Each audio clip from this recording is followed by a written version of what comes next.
नमस्कार, स्वागत है आपका। मैं हूं नेहा विश्वकर्मा। देश के 13 राज्यों, केंद्र शासित प्रदेशों की 88 लोकसभा सीटों पर दूसरे चरण का मतदान हो रहा है।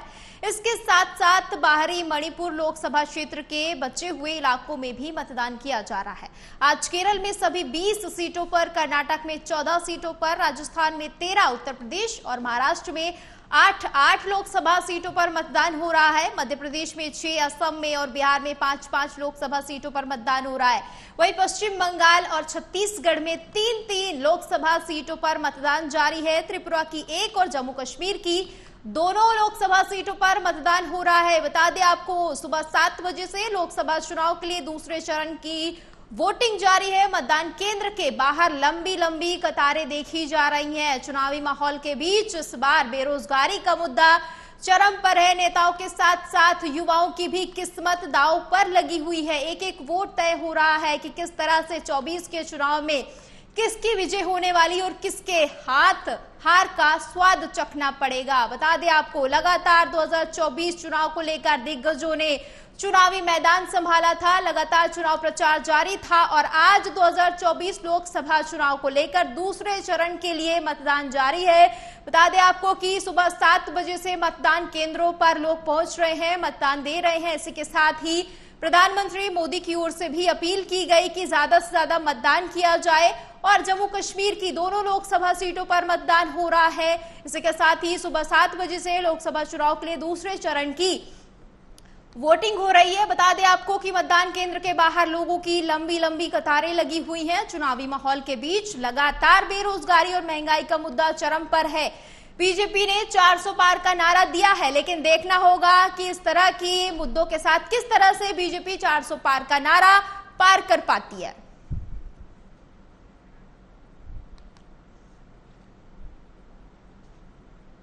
और खबर पर हमारे साथ चर्चा के लिए के राणा, पॉलिटिकल एडिटर, जुड़े हुए हैं। इसी के साथ ही प्रवीण मिश्रा भी गाजियाबाद से जुड़े हुए हैं। पहले प्रवीण के पास चलते हैं। प्रवीण, गाजियाबाद का क्या कुछ माहौल है? वोटर का किस तरह से रुख है, समझ आया कुछ? देखिए नेहा, इस वक्त हम गाजियाबाद के खुड़ा नगर पालिका क्षेत्र में खड़े हैं और लगभग दोपहर का समय हो गया है। फिलहाल जो वोटर्स की जो संख्या है वो कहीं ना कहीं घटती हुई नजर आ रही है। वोटर्स कम निकल रहे क्योंकि गर्मी है और गर्मी के समय दोपहर में लोग कम निकलना पसंद कर रहे हैं। सुबह के समय जो वोटिंग हुई है उससे कहीं ना कहीं कुछ बढ़ोतरी तो हुई है, लेकिन शाम के होते होते यानी दोपहर में थोड़ा कम दिख रहा है। उसके बाद शाम होते होते कहीं ना कहीं ये जो रेशियो है ये बढ़ेगा। प्रतिशत अभी लगभग जो है वोटर प्रतिशत लगभग 23 के तकरीबन हमने 12 बजे जो आंकड़ा निकला है, जो गाजियाबाद का खासतौर पर है, वो आंकड़ा 23% अभी वोटिंग हो चुकी है। उसके बावजूद भी अभी देखिए कुछ लोग जो है दोपहरी के समय लगातार वो लोग वोटिंग बूथ पर, पोलिंग बूथ पर पहुंच रहे हैं और अपना अपना मत जो है वो डालने का प्रयास कर रहे हैं। हालांकि महिलाएं खासतौर पर जो है अपना कामकाज करके पोलिंग बूथ की तरफ पहुंच रही हैं और लगातार अपने अपनी जो है मत है उसका प्रयोग कर रही हैं। हालांकि अगर बात करी जाए, उत्तर प्रदेश की 13 लोकसभा सीटें हैं जहां पर आज चुनाव हो रहा है। साथ ही साथ अगर गाजियाबाद की बात करें तो गाजियाबाद में लगातार जो महिलाएं हैं वो बढ़ चढ़कर हिस्सा ले रही हैं और जो पहले चरण के मतलब पहले जो वोटर्स हैं यानी फर्स्ट टाइम वोटर हैं वो भी बढ़ चढ़कर अपना मत कर रहे हैं। लेकिन कहीं ना कहीं सबसे बड़ी चीज है, हमने जब बातचीत करी थी तो खासतौर पर जो वोट डालकर लोग आ रहे थे उन्होंने खासतौर पर महंगाई, बेरोजगारी और इन चीजों की बात कही थी। तो कहीं ना कहीं इस बार जो मुद्दा होने वाला है वो महंगाई, बेरोजगारी और सबसे बड़ा मुद्दा जो है एमएसपी वाला, जो किसान लगभग गाजीपुर बॉर्डर पे जो काफी समय तक यहाँ पर बैठे रहे, वो भी एक बड़ा मुद्दा हो सकता है। क्योंकि किसान जो है लगातार बागपत के अंदर भी अभी खबर एक आ रही थी जहां पर कुछ लाठीचार्ज हुआ है, कुछ कार्यकर्ता थे जो उस तरीके की हरकत कर रहे थे जिसके बाद पुलिस ने वहां लाठीचार्ज किया था। अभी फिलहाल गाजियाबाद की स्थिति बिल्कुल सामान्य है। गाजियाबाद में लगातार जो वोटर्स हैं वो घर से निकल कर आ रहे हैं और लगातार अपने जो सबसे बड़ा त्योहार है लोकतंत्र का, उस त्योहार को मना रहे हैं और अपना जो मत है वो ईवीएम के बटन को दबाकर दे रहे हैं। जी ठीक है प्रवीण, बने रहेगा हमारे साथ। के राणा जुड़े हुए हैं। के राणा, जिस तरह से अगर हम बात करते हैं, पहले चरण में देखा गया कि मतदान में कमी रही, इस बार भी कुछ ऐसी ही तस्वीर नजर आ रही है। क्या ये कारण सिर्फ गर्मी है या फिर कुछ और भी है, और इससे किसको नुकसान किसको फायदा, क्या कुछ आपको समझ आ रहा है? देखिए, अगर ओवरऑल पूरे चुनाव को समझने की कोशिश की जाए तो फर्स्ट फेज का जो चुनाव रहा उसमें सबसे ज्यादा तो यही रहा कि जो परसेंटेज था बेहद कम था जी। क्योंकि जो ओवरऑल एवरेज था वो 55, 56 या 57 के आसपास था। 60 भी कुछ जगहों पर ही छुआ है जी। और इसमें सबसे ज्यादा ये कि अगर हम पिछली बार की यानी कि 2019 से अगर हम इसकी तुलना करते हैं तो कई जगह पर तो 5 से 6% तक का अंतर देखा गया और कुछ पर लगभग 10% का भी अंतर देखा गया। इसके पीछे कई कारण है। देखिए, हर बार चुनाव लगभग इसी महीने में होता है, अप्रैल में ही होता है, तो गर्मी का फैक्टर तो इसको नहीं मान सकते हैं कि गर्मी का फैक्टर होगा। कुछ लोगों ने जैसे ये भी कहा कि शादियों का सीजन होता है, तो ये भी हर बार होता है, इसका भी फैक्टर नहीं है। इस बार अगर आप वोटर के मन को समझने की कोशिश करेंगे तो दो फैक्टर समझ में आते हैं कि या तो जो वोटर है, चाहे अगर वो बीजेपी का वोटर है, तो वो ये मानकर बैठा है कि इस बार हमारी पार्टी जीत ही रही है या बीजेपी जीत ही रही है, तो इसलिए वो बहुत ज्यादा कोशिश नहीं कर रहा है बढ़ चढ़कर वोट करने के लिए। दूसरा, जो वोटर नाराज है तो शायद वो इसलिए घर से नहीं निकल रहा है कि वोट देने से आखिर हो क्या जाएगा या बदल क्या जाएगा। जब तक ये दो धारणाएं नहीं टूटेंगी तब तक वोटर को घर से निकालना आसान नहीं होगा। दूसरा, जो चुनाव को लेकर जो छुट्टियां होती हैं, अगर आप आज भी देखेंगे तो गाजियाबाद और नोएडा में तमाम कंपनीज की छुट्टियां हैं, वो इसीलिए है कि लोग घर से निकले और जाकर वोट करें, लेकिन लोग ऐसा करते नहीं हैं। इस छुट्टी को वो अपना हॉलिडे बना लेते हैं और कहीं और घूमने का प्लान कर लेते हैं, जो लोगों को इससे परहेज करना चाहिए। अब अगर हम उत्तर प्रदेश की 8 लोकसभा सीटों की बात करें और उनके समीकरणों पर आने की कोशिश करें तो देखिए, सबसे ज्यादा दिलचस्प जो है इस बार 2 फिल्मी सितारे उत्तर प्रदेश में हैं, जिनमें से एक हेमा मालिनी और दूसरे अरुण गोविल। अगर सबसे पहले हम मेरठ का समीकरण समझने की कोशिश करें तो मुस्लिम बाहुल्य इलाका है, यह लोकसभा सीट है। अरुण गोविल बीजेपी की तरफ से, देवव्रत बीएसपी की तरफ से और सपा की तरफ से सुनीता वर्मा है। अब अगर इन तीनों को आप थोड़ा सा बांटने की कोशिश करें, क्योंकि जो निर्णायक भूमिका होती है वो त्यागी वोट की होती है मेरठ में, और ऐसे में बीजेपी का कोर वोटर माना जाता है त्यागी। अब ऐसे में बीएसपी ने जो रणनीति अपनाई है वो उसने देवव्रत त्यागी को चुनावी मैदान में उतारा और सीधे सीधे तौर पर बीजेपी के त्यागी वोट में सेंध लगाने की ये कोशिश है कि उधर से अगर वोट कटेगा तो वो खुद जीते या ना जीते, लेकिन बीजेपी को नुकसान पहुंचाने में सफल बीएसपी हो सकती है। लेकिन जो समाजवादी पार्टी ने जो बार बार टिकट को बदला है, सबसे पहले भानु प्रताप को, फिर अतुल प्रधान को, उसके बाद सुनीता वर्मा को टिकट दिया गया, तो देखिए अंदर खाने भले से ही सुनीता वर्मा को देने के बाद उन्हें यह लग रहा हो कि मजबूत स्थिति में है और कुछ वोट बीजेपी के वोट में सेंधमारी की जा सकती है, लेकिन उससे नुकसान कहीं ना कहीं समाजवादी पार्टी को जाएगा। लेकिन के राणा, जिस तरह से अगर हम देखेंगे, जब हम मेरठ की बात करते हैं तो वहां पर मुस्लिम जो वोटर्स है वो भारी संख्या में है, इसी के साथ ही जो बीजेपी का वोटर है वो भी बढ़ता हुआ नजर आ रहा है, तो इसको किस तरह से देखा जाए कि बीजेपी ही फायदे में रहेगी? हाँ बिल्कुल, मैं उसी की बात कर रहा था, क्योंकि देखिए अगर हम समाजवादी पार्टी के वोटर की बात करें तो मुस्लिम और यादव वोट, ये दोनों वोट पक्के हैं जो हर हाल में समाजवादी पार्टी के पास जाएंगे। और इस बार कांग्रेस से गठबंधन है, तो जो छिटक्कर कांग्रेस के पास भी जाता है तो वो भी अब चिपक्कर समाजवादी पार्टी के पास आएगा। अब ऐसे में सुनीता वर्मा है तो कुछ ना कुछ सेंध वो हिंदू वोट में भी बीजेपी के लगाएंगे और उधर से तोड़ने की कोशिश की जाएगी। लेकिन जीत का फार्मूला समाजवादी पार्टी का इसलिए नहीं दिखता है क्योंकि अगर आप ओवरऑल देखने की कोशिश करें तो भानु प्रताप को पहले टिकट दिया गया, अंदर खाने उनमें नाराजगी है। अतुल प्रधान को दिया गया, उनका तो नामांकन तक भरा जाता है और उसके बाद उन्हें फिर से टिकट उनका हटाकर सुनीता वर्मा को दिया जाता है। अतुल प्रधान में भी नाराजगी है और इस नाराजगी का खामियाजा समाजवादी पार्टी को भुगतना पड़ेगा। दूसरा, अगर आप देखेंगे तो अरुण गोविल को पूरी तौर पर छवि बेहद साफ सुथरी और लोगों के मन में एक आदर्श पुरुष के तौर पर उनकी छवि है रामायण के राम की वजह से।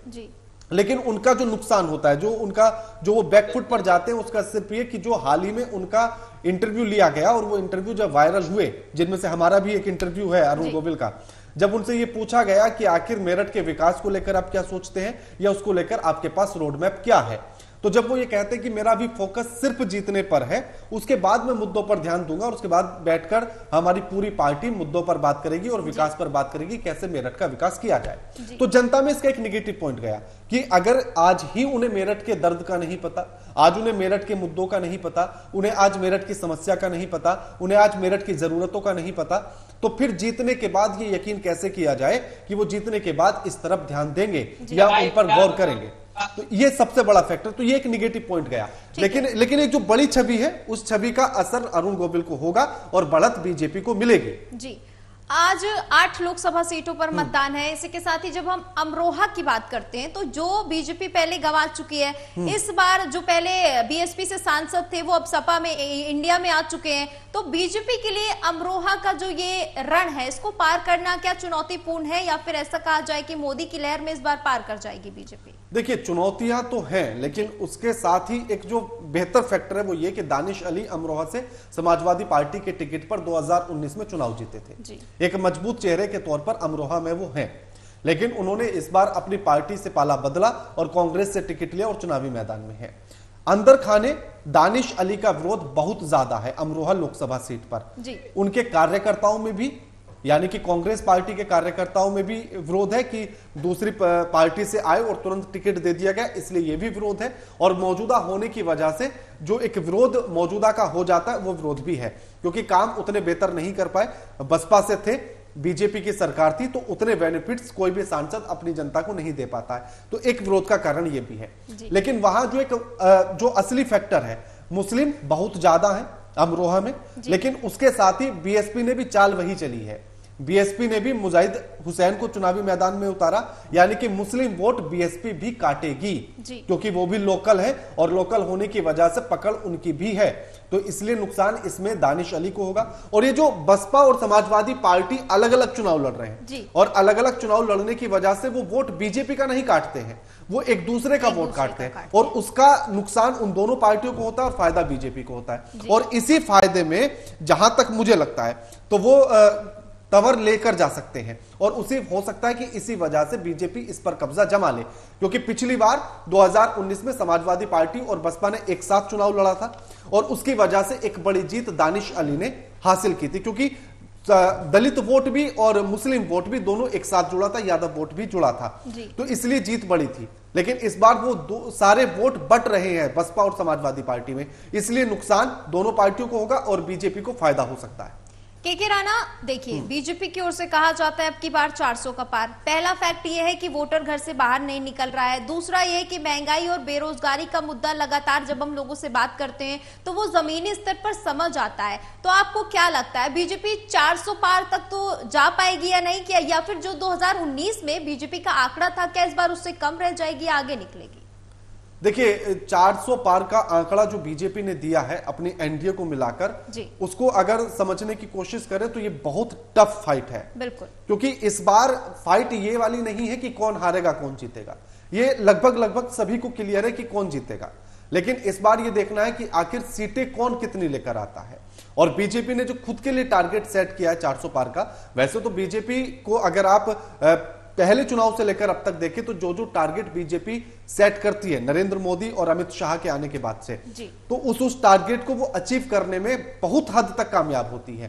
कई जगहों पर वो फेल भी होती है, जैसे दिल्ली के लोकसभा चुनाव में फेल रहे और पश्चिम बंगाल के चुनाव में फेल रहे और बिहार में भी फेल रहे, ये तो फेल रहे। लेकिन इस बार जो टारगेट उन्होंने 400 पार का रखा, जैसे कि उन्हें लग रहा था कि 370 का मुद्दा, उन्हें लग रहा था कि राम मंदिर वाला फैक्टर, ये फैक्टर उनको लग रहे थे कि इतने बड़े हैं जो 400 पार का आंकड़ा आसानी से छूने में कामयाब हो जाएंगे।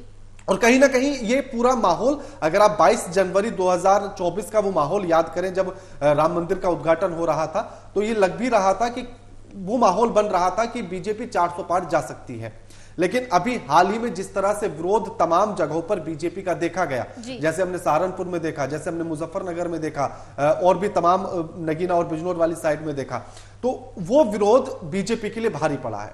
और ये विरोध सिर्फ बीजेपी के शीर्ष नेतृत्व से नहीं था, ये उनके स्थानीय नेता से विरोध था और उसी का खामियाजा बीजेपी को भुगतना पड़ेगा। क्योंकि देखिए, सबसे बड़ा फैक्टर इसमें क्या है कि बीजेपी का शीर्ष नेतृत्व ये कहता है कि हम ग्राउंड से जुड़ी हुई पार्टी है, लेकिन उनके जो स्थानीय नेता हैं या जो उनके सांसद और विधायक बन गए हैं, वो जनता के बीच में उपस्थित नहीं होते हैं, उनकी उपलब्धता बड़ी मुश्किल है और जनता इसीलिए नाराज है और यही फैक्टर बीजेपी को नुकसान पहुंचाने वाला है। और इसीलिए जो 400 पार का आंकड़ा है, बीजेपी को छूने में उसमें जी तोड़ मेहनत करनी पड़ेगी। ये आंकड़ा यानी कि पूरे एनडीए की अगर मैं बात करूं तो 350 के आसपास मुझे नजर आता है। बिल्कुल ठीक है। नागेंद्र भाटी जुड़ चुके हैं हमारे साथ ग्रेटर नोएडा से। नागेंद्र भाटी, ग्रेटर नोएडा में मतदान केंद्रों में किस तरह की स्थिति नजर आ रही, कितना प्रतिशत मतदान हुआ? देखिए नेहा, यदि सुबह की बात करें तो सुबह में जरूर जो पोलिंग बूथ है वहां पर लोग लाइन में लगे हुए थे, लेकिन जैसे जैसे धूप बढ़ती गई, लोगों ने मतदान केंद्रों पर आना लगभग बंद कर दिया है। ऐसा नहीं कह सकते हैं कि लोग बिल्कुल नहीं आ रहे हैं, लेकिन जिस तरह से पंचायत के चुनाव में देखा जाता है वो उत्साह इस वक्त लोकसभा चुनाव में नहीं देखा जा रहा है। और आप देखिए कि जो पोलिंग बूथ है वो सभी अभी फिलहाल कहीं कोई लाइन नहीं दिखाई दे रही है और ऐसा लग रहा है कि जैसे जो पोलिंग टाइम है शायद वो खत्म हो गया है, उस तरह का एहसास फिलहाल दिखाई दे रहा है। और जो लोग यहाँ हैं वो भी हर पार्टी के जो पोलिंग एजेंट हैं वो यहाँ पर ज्यादा हैं और वो भी शायद इंतजार कर रहे हैं कि लोग आए और उनकी पार्टी के पक्ष में मतदान करें। तो फिलहाल जो है वो लगभग ऐसा लगता है कि जैसे मतदान रुक गया हो, लोग अभी मतदान केंद्र का रुख नहीं कर रहे हैं। जिस तरह से लगातार धूप और गर्मी बढ़ती हुई दिखाई दे रही है। और यहाँ की यदि बात करें गौतम बुद्ध नगर जो लोकसभा है ये बुलंदशहर के खुर्जा तक जाती है और 26 लाख के आसपास वोटर हैं। और फिलहाल जो टक्कर की बात है वो यहाँ त्रिकोणीय मुकाबला फिलहाल कह सकते हैं। बीजेपी से मौजूदा सांसद है डॉक्टर महेश शर्मा, सपा और कांग्रेस के गठबंधन की यदि बात करें तो डॉक्टर महेंद्र नागर यहाँ पर अपने जीत के दावे कर रहे हैं। उसी तरह से बीएसपी से राजेंद्र सोलंकी हैं, पूर्व में विधायक रह चुके हैं, वो भी यहाँ पर टक्कर में फिलहाल दिखाई दे रहे हैं। तो फिलहाल की यदि बात करें तो मतदान केंद्रों पर धीरे धीरे जो लोग हैं, कम संख्या में लोग पहुंच रहे हैं, वैसा उत्साह नहीं दिखाई दे रहा है जैसा कि जब लोकल बॉडी के चुनाव होते हैं, चाहे ग्राम प्रधान के हो या जिला पंचायत के चुनाव जो होते हैं, उस तरह का उत्साह लोगों में मतदान के लिए दिखाई नहीं दे रहा है। और ये चिंता हो सकती है फिलहाल मौजूदा सरकार के लिए भी। जिस तरह से फर्स्ट फेज में भी हमने देखा नेहा कि जो मतदान स्तर है वो लगातार कम हो रहा है, मतदान प्रतिशत कम देखा गया था। खासतौर से पश्चिम उत्तर प्रदेश की जो पहले फर्स्ट फेज में 8 सीटों पर चुनाव हुआ था वहां भी मतदान प्रतिशत कम रहा था और बहुत ज्यादा उम्मीद आज भी नहीं है जिन 8 सीटों पर आज चुनाव हो रहा है। जी लगातार प्रवीण मिश्रा भी जुड़े हुए हैं हमारे साथ गाजियाबाद से। प्रवीण मिश्रा, ग्रेटर नोएडा की स्थिति तो नागेंद्र बता रहे हैं कि वहां पर लोगों की भीड़ नजर नहीं आ रही है। गाजियाबाद में आप सुबह से मौजूद हैं, क्या कुछ स्थिति नजर आ रही है? क्या लग रहा है कि लोग गर्मी की वजह से नहीं आ रहे हैं या फिर जैसे कि के राणा का कहना है कि उन्हें लग रहा है कि बीजेपी तो आएगी, इसकी वजह से फिलहाल वो घरों पर आराम से बैठे हुए हैं? देखिए बिल्कुल, इसमें सबसे बड़ा फैक्टर जो पता है कि जो धूप का है, यानी कि गर्मी बढ़ रही है, लोग घर में हैं, आराम कर रहे हैं। सबने ये सोचा है कि शाम के समय में वोटिंग कर ली जाएगी, दोपहरी में जाकर क्या होगा। लेकिन सबसे बड़ा ये भी कारण है, अगर लोकसभा के इस जो भव्य त्योहार है, एक बहुत बड़ा त्योहार है, इसको मनाने के लिए छुट्टी दी गई है, तो उसका क्यों उपयोग नहीं किया जाए। लोग ये चाहते हैं घर में बैठे रहे, शाम के समय अपना छुट्टी हुई है, अपना कहीं बाहर निकल जाए घूमने के लिए। लेकिन जो पोलिंग बूथ की अगर हम बात करें, मेरे बैक साइड में जो पीछे पोलिंग बूथ है वो आप नजर में देख सकते हैं। कुछ महिलाएं हैं जो धीरे धीरे एक से दो करके धीरे धीरे थोड़ी थोड़ी देर पर पोलिंग बूथ पर पहुंच रही है। हालांकि जो संख्या थी वो हमें कम दिखी। लगातार जो एजेंट है, जो पोलिंग एजेंट है, वो लगातार यहाँ पर आके देख रहे हैं कि आखिर कितने प्रतिशत लोग यहाँ पर पहुंच रहे हैं। लोगों को वो भी बोल रहे हैं कि आप भी जाके मतदान करिए। कहीं ना कहीं जो गर्मी है, गर्मी का भी एक मुख्य कारण माना जा सकता है। साथ ही साथ जो वोटर्स जो चाहते हैं कि पार्टी हमारी ये जीत जाएगी, आश्वस्त हैं, तो वो लोग भी घर पे बैठे हुए हैं। वो चाहते हैं कि हाँ, उन्हें पता है कि पिछली बार जिस तरीके से जीती है, इस बार भी पार्टी जीत जाएगी। तो कहीं ना कहीं वो लोग अपनी छुट्टी मनाने के लिए सोच रहे हैं कि अपना बाहर निकल जाए। लेकिन कहीं ना कहीं ये लोकतंत्र का सबसे बड़ा त्योहार है। लोगों को ज्यादा से ज्यादा संख्या में निकलकर पोलिंग बूथ पे पहुंचना चाहिए। अपना मत जो है वो ईवीएम बटन दबाकर अपना देना चाहिए। कहीं ना कहीं जो संख्या है अभी दोपहर के समय में बहुत ही कम देखी जा रही है, लेकिन कहीं ना कहीं शाम होते होते ये संख्या बढ़ती हुई भी नजर आती है। हमने पिछले चुनाव में भी इस तरह की स्थिति देखी थी। जी के राणा, अब आपने दोनों रिपोर्टर्स की बात सुनी कि किस तरह से क्या इसका कारण गर्मी माना जा सकता है? आजादी के इतने साल बाद भी अगर वोटर चाहता है कि वो अपनी छुट्टी का इस्तेमाल अपने पर्सनल यूज के लिए करे,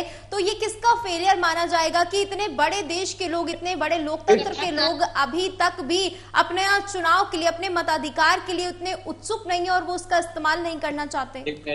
बिल्कुल, देखिए अगर मतदान को आप देखें तो यानी कि कहा जाए तो हिंदुस्तान में लोग जागरूक नहीं नजर आ बिल्कुल, रहे। ये एक तो इसको नेशनल फेस्टिवल के तौर पर देखा जाता है और यानी कि लोकतंत्र के महापर्व इसको कहा जाता है, लेकिन लोगों में उतना उत्साह नहीं है। जिसका मैं ये जो कारण बता रहा हूं ये इसलिए क्योंकि कई जगह से ऐसी खबरें आई, कई जगह से ऐसी वीडियो वायरल हुई।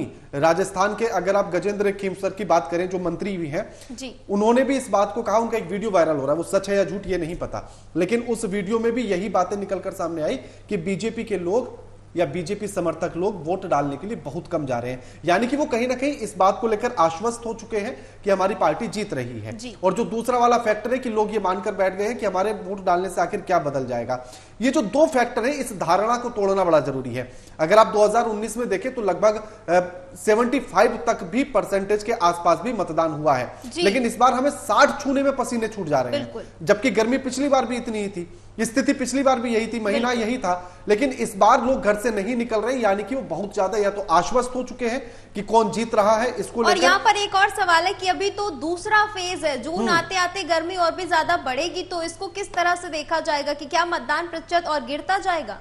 बिल्कुल, और देखिए एक चीज और आपको ये भी देखनी पड़ेगी, जहां तक जो मेरा अनुमान लग रहा है, जो जहां तक मैं देख पा रहा हूं, क्योंकि अगर आप पूरी स्थिति को समझें तो इस बार शायद उतना एक्टिव चुनाव आयोग नजर नहीं आया है लोगों से अपील करने को लेकर, लोगों को जागरूक करने को लेकर, या उन पर एक तरह से अपील के साथ फोर्स करने को लेकर कि भैया मतदान केंद्रों तक आइए। आप सोचेगा कि इस बार प्रधानमंत्री नरेंद्र मोदी ने एक नारा देने की कोशिश की थी और अपने सभी कार्यकर्ताओं से कहा था कि हर बूथ पर 370 वोट बढ़ाने होंगे। अगर आप 370 वोट बढ़ा लेंगे तो हमारी सीटें 370 हो जाएंगी। प्रधानमंत्री नरेंद्र मोदी की इस बात का असर कहीं से भी दूर तक नजर नहीं आ रहा है, जबकि बीजेपी का जो बूथ लेवल तक का कार्यकर्ता होता है वो बड़ा एक्टिव होता है अपने काम को लेकर और अपने उस एम को पूरा करने को लेकर। तो यानी कि उनका भी असर, या वो जनता तक उस हिसाब से नहीं पहुंच पाए, या जनता के दिमाग में उन बातों को उस अच्छे से अपील नहीं कर पाए कि घर से निकालकर उन्हें वहां तक लाया जा सके। और दूसरा ये कि या फिर जो कहा जाए कि इस बार कोई ऐसा बड़ा मुद्दा जनता को नजर नहीं आ रहा है, क्योंकि देखिए महंगाई, बेरोजगारी देश की आजादी से लेकर आज तक उसी तरह से व्याप्त है जैसे पहले थी। इसको लेकर मुझे नहीं लगता कि जनता को बहुत बड़ा फर्क पड़ता है। फर्क पड़ता है उन्हें राम मंदिर से जो उनको अब मिल चुका है, उन्हें फर्क पड़ता था 370 से जो उनके लिए पूरी हो चुकी है। तो हो सकता है कि यह भी एक बड़ा फैक्टर रहा हो कि जनता बाहर नहीं निकल पा रही है, उसको कोई ऐसा पिक या फिर कहें कि पिन करने वाला मुद्दा नहीं मिल रहा है जो उन्हें घर से निकालकर पोलिंग बूथ तक लेकर आए। लेकिन ये युवाओं को समझना होगा कि बेरोजगारी और महंगाई भी उतना ही बड़ा मुद्दा है, इसलिए बाहर निकलकर आना होगा। आप सोचेगा नोएडा, ग्रेटर नोएडा और अगर गाजियाबाद की तस्वीरें ऐसी हैं जहां सबसे ज्यादा युवा हैं, उन जगहों पर अगर ऐसी स्थिति है तो सोचेगा कि जो अगर आप दूर गांव में जाएंगे तो स्थिति कैसी होगी। गाजियाबाद की अभी हम तस्वीरें देख रहे थे, सबसे ज्यादा गाजियाबाद सीट पर मतदाता है, लगभग 30 लाख के आसपास, 1-2 लाख का अंतर है केवल, कम। तो 30 लाख के आसपास मतदाता है और सोचेगा वहां के पोलिंग बूथ सूने पड़े हैं। और अभी जो नागेंद्र भाटी ने तस्वीरें दिखाई, ये चिंताजनक तस्वीरें हैं। पहले फेज की स्थिति ऐसी थी, दूसरे फेज की स्थिति ऐसी ही है। तो ऐसे में चुनाव आयोग को अब थोड़ा सा और एक्टिव होने की जरूरत है और जनता से अपील करने की जरूरत है। हम भी लगातार इस बात की अपील कर रहे हैं कि घर से बाहर निकलिए, पोलिंग बूथ तक जाइए, अपने मताधिकार का प्रयोग कीजिए। आप किसको वोट कर रहे हैं इससे कोई लेना देना नहीं है, लेकिन वोट आपको जरूर करना है, ये आपको समझ लेना चाहिए। बिल्कुल। यहाँ पर एक और बात होती है के राणा, जिस तरह से देखा जाता है कि लोग कहते हैं, चुनाव आयोग की ओर से भी कहा गया कि मतदान करिए, मतदान करिए, लोगों में ये उत्साह नजर नहीं आता है। इसी के साथ ही इस तरह का जो ये माहौल बन रहा है, क्योंकि सिर्फ यहाँ पर गर्मी का फैक्टर नहीं है, उत्तराखंड की बात करेंगे तो वहां पर काफी कम मतदान हुआ था, तो इसको लेकर चुनाव आयोग को काफी कुछ करने की जरूरत है। और अब बात कर लेते हैं अगर हम छत्तीसगढ़ की, क्योंकि वहां पर 3 लोकसभा सीटों पर आज वोटिंग है, तो तीनों सीटों को लेकर आज जो है जो सबसे बड़ा दांव है वो राजनांदगांव से नजर आ रहा है। इसको लेकर आप किस तरह से इसको देखते हैं, क्योंकि वहां पर भूपेश बघेल की जो साख है वो दांव पर लगी हुई है और यहीं से ऐसा कहा जा रहा है कि उनका जो आगे का राजनीतिक कद है वो अब तय होगा। बिल्कुल, देखिए राजनांदगांव से सबसे अच्छा तो यह है कि उन्होंने पूर्व मुख्यमंत्री भूपेश बघेल को कांग्रेस ने चुनावी मैदान में उतारा है जी। एक बड़ा राजनीतिक करियर उनके पास है या अनुभव उनके पास है और यहां तक कि उनके पास पूर्व मुख्यमंत्री होने जैसा पद भी रहा है। तो इसको लेकर एक बड़ी साख उन पर लगी हुई है और साथ ही उनके कंधों पर एक बड़ी जिम्मेदारी है। लेकिन अगर उस पूरे राजनांदगांव को समझने की कोशिश करें तो वहां से कांग्रेस के लिए जीत बड़ी मुश्किल नजर आती है, क्योंकि वहां जो वोटर है वो बीजेपी का कोर वोटर है, या कहें कि बीजेपी की मजबूत सीट के तौर पर उसको माना जाता है।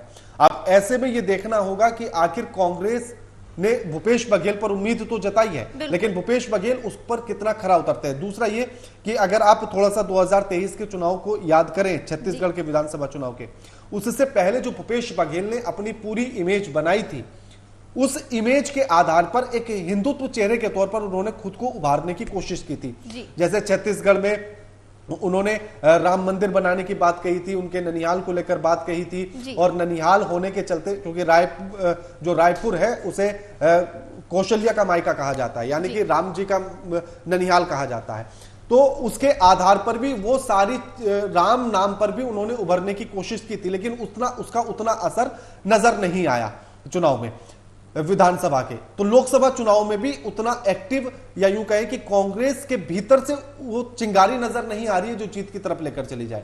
लेकिन ये देखना होगा कि जो छवि भूपेश बघेल ने बनाई थी वो उसको भुनाने में इस बार कितने कामयाब होते हैं। अभी जब उत्तर प्रदेश के मुख्यमंत्री योगी आदित्यनाथ वहां रैली करने के लिए पहुंचे थे तो उन्होंने बड़ा हमला भूपेश बघेल पर बोला था। उन्होंने कहा था कि तमाम घोटालों में नाम उनका है, जिन्होंने गोबर घोटाला कर लिया हो, जिन्होंने महादेव ऐप घोटाला कर लिया हो, उसको चुनावी मैदान में राजनांदगांव से उतारा गया है। तो एक ये भी पिन जनता को किया होगा कि आखिर इतने घोटालों में नाम जिनका है, वो सच या झूठ वो अलग है, लेकिन आरोप लग गया है, तो उसको कैसे जिताया जाए। अब ये मतलब पूरी कहानी या पूरी जिम्मेदारी अब भूपेश बघेल के कंधों पर है कि वो अपनी नैया पार कैसे लगाते हैं। जो उन्होंने छवि बड़े हिंदुत्व चेहरे के तौर पर बनाई थी उसको वो कैसे भुनाते हैं और जीत वहां से हासिल करते हैं। यहाँ पर एक और बात नजर नहीं आती कि अगर हम मध्य प्रदेश की बात करते हैं, राजस्थान की बात करते हैं, तो यहाँ पर कांग्रेस की ओर से हिंदुत्व का मुद्दा उठाया जाता है, लेकिन हम जब दूसरे राज्यों में जाते हैं, दक्षिण की ओर जाते हैं, तो वहां पर तमाम उनके साथी ऐसे हैं जो सनातन पर लगातार बयानबाजी करते हैं और कांग्रेस की ओर से उसका खंडन भी नहीं किया जाता। जल्दी से इसका जवाब दे दीजिए। देखिए, बिल्कुल देखिए, राजनीतिक तौर पर अगर इसे समझने की कोशिश करेंगे तो राजनीति फायदे का सौदा होती है, वहां नुकसान पर बात नहीं होती है। मुझे किससे फायदा हो रहा है मैं सिर्फ उस पर बात करूंगा, मुझे किससे कहां नुकसान हो रहा है उस पर बात ही नहीं करूंगा। दक्षिण की पार्टियों के साथ अगर कांग्रेस गठबंधन कर रही है तो वो दक्षिण में अपना फायदा ढूंढ रही है, और इसी के लिए वो चाहे जो आरोप लगाए या वो जिस तरह की बयानबाजी करें उस पर कांग्रेस चू तक नहीं बोलेगी। लेकिन उसके विपरीत जैसे ही वो उत्तर भारत की तरफ आएंगे तो उनका एजेंडा चेंज होगा, और इसीलिए ऐसी तस्वीरें सामने आती हैं। बहुत बहुत शुक्रिया आप तीनों का हमारे साथ जुड़ने के लिए। तो देखना होगा कौन कितनी बाजी मारता है, किसको कितनी सीटें मिलती है। फिलहाल इतना ही। देश और दुनिया की तमाम खबरों के लिए देखते रहिए एमबी नेटवर्क। नमस्कार।